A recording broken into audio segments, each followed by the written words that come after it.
wajib dilakoni tuntunan kang ana lima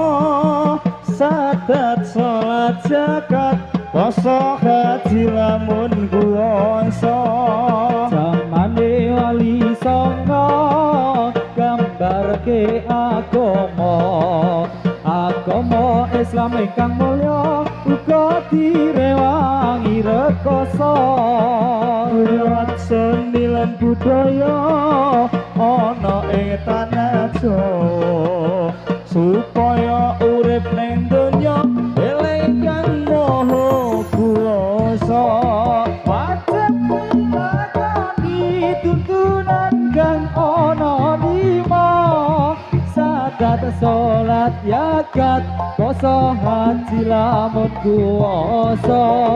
wajib dilakoni tuntunan kang ana lima sadat salat zakat haji lamun kuwasa